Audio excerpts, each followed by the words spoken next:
ദേശാഭിമാനി മുഖപ്രസംഗം 2024 ഡിസംബർ 9. സിറിയയിലെ അട്ടിമറി US പിന്തുണയോടെ. പശ്ചിമേഷ്യയിൽ അമേരിക്കൻ സാമ്രാജ്യത്വത്തിനെതിരെ നിലപാട് സ്വീകരിച്ച് പൊരുതി നിന്ന ഒരു ഭരണാധികാരി കൂടി അധികാര ഭ്രഷ്ടനായിരിക്കുന്നു.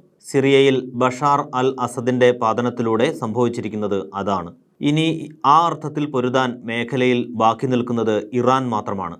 അതുകൊണ്ട് തന്നെ അമേരിക്കയ്ക്കും ഇസ്രയേൽ അടക്കമുള്ള കൂട്ടാളികൾക്കും ആഹ്ലാദിക്കാൻ വക നൽകുന്നതാണ് സിറിയയിലെ സംഭവ വികാസങ്ങൾ.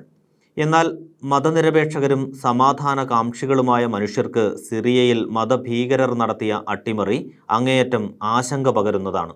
അൽ ഖായിദയുടെ ഉപസംഘടനയെന്ന് വിശേഷിപ്പിക്കാവുന്ന Hayat Tahrir al Sham HTS ആണ് സിറിയ പിടിച്ചതെന്ന റിപ്പോർട്ടുകൾ സ്ഥിതിഗതി എത്രത്തോളം ഭീതിതമായ അവസ്ഥയിലാണ് എത്തി നിൽക്കുന്നതെന്ന് വ്യക്തമാക്കുന്നതാണ്. അസദിന്റെ ഭരണം അവസാനിച്ചതായി സിറിയയുടെ സൈനിക കമാൻഡ് ഉദ്യോഗസ്ഥരെ അറിയിച്ചതായി റിപ്പോർട്ടുണ്ടായിരുന്നു. എന്നാൽ ഹമായിലെയും ഹോംസിലെയും പ്രധാന നഗരങ്ങളിലും ധേര ഗ്രാമപ്രദേശങ്ങളിലും ഭീകര ഗ്രൂപ്പുകൾക്കെതിരായ പ്രവർത്തനങ്ങൾ തുടരുകയാണെന്നാണ് സിറിയൻ സൈന്യം പിന്നീട് വ്യക്തമാക്കിയത്. അതെന്തായാലും ഭീകരതയ്ക്കെതിരായ ചെറുത്തുനിൽപ്പിൽ സിറിയൻ ജനതയുടെ പോരാട്ടം പശ്ചിമേഷ്യയ്ക്ക് നിർണായകമായ വഴിത്തിരിവാകും. ഇറാഖിൽ സദ്ദാം ഹുസൈനെ അമേരിക്കൻ സാമ്രാജ്യത്വം പുറത്താക്കിയതിനു ശേഷമുള്ള ഏറ്റവും നിർണായകമായ സാമ്രാജ്യത്വ അട്ടിമറിയാണ് സിറിയയിൽ നടന്നത്. 2019 ഒക്ടോബറിൽ സിറിയയിൽ അമേരിക്കൻ വ്യോമാക്രമണത്തിലാണ് IS തലവനായിരുന്ന അബൂബക്കർ അൽ ബാഗ്ദാദി കൊല്ലപ്പെട്ടത്. ബാഗ്ദാദി സൃഷ്ടിക്കുകയും നയിക്കുകയും ചെയ്ത ഇസ്ലാമിക് സ്റ്റേറ്റ് എന്ന ഭീകര സംഘടന അതേ തുടർന്ന് ചിതറിപ്പോകുകയും ദുർബലമാവുകയും ചെയ്തു. കിഴക്കൻ സിറിയയിലെ ദയർ എസോൾ മുതൽ ഇറാഖിലെ മൊസൂൾ വരെ ISനെ ഉച്ചസ്ഥായിയിൽ വ്യാപിപ്പിച്ച ബാഗ്ദാദി സ്ഥാപിച്ച ഖിലാഫത്ത് തകർക്കപ്പെട്ടു.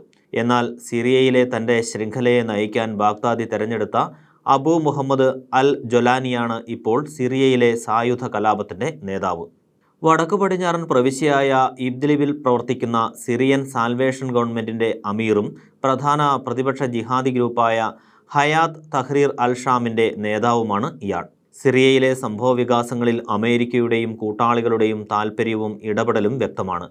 അസദ് രാജ്യം വിട്ടുപോയിരിക്കുന്നുവെന്നും അദ്ദേഹത്തിൻ്റെ സംരക്ഷകൻ വ്ളാദിമിർ പുടിൻ്റെ നേതൃത്വത്തിലുള്ള റഷ്യ അദ്ദേഹത്തെ സംരക്ഷിക്കാൻ താൽപ്പര്യം കാണിച്ചില്ല എന്നുമാണ് അസദിൻ്റെ വീഴ്ചയിൽ റഷ്യയെ പരിഹസിച്ച് നിയുക്ത US പ്രസിഡന്റ് ഡൊണാൾഡ് ട്രംപിൻ്റെ പ്രതികരണം.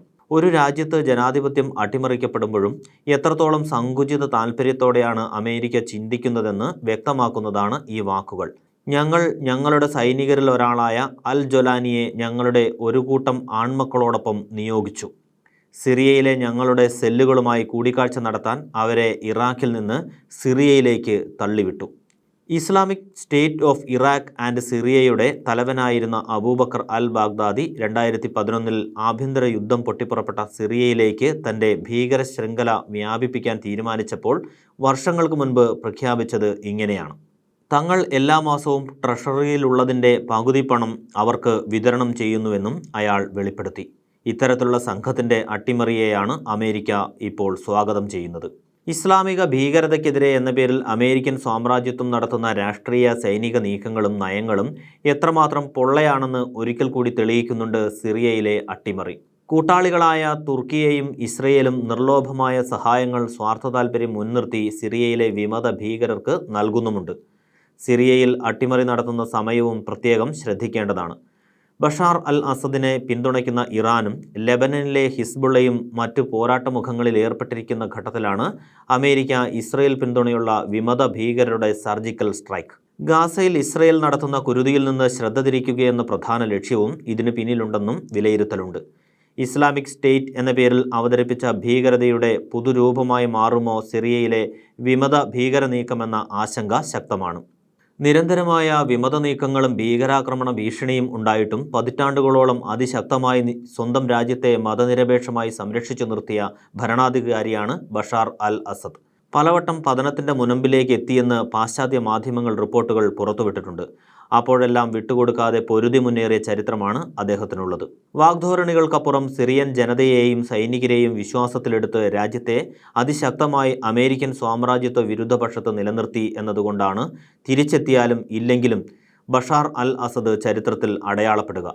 അസദ് രാജ്യം വിട്ടതിനു ശേഷം അധികാരമാറ്റത്തെ പിന്തുണയ്ക്കാനും പ്രതിപക്ഷവുമായി സഹകരിക്കാനും തയ്യാറാണെന്ന് സിറിയൻ പ്രധാനമന്ത്രി മുഹമ്മദ് അൽ ജലാലി വ്യക്തമാക്കിയിട്ടുണ്ട്.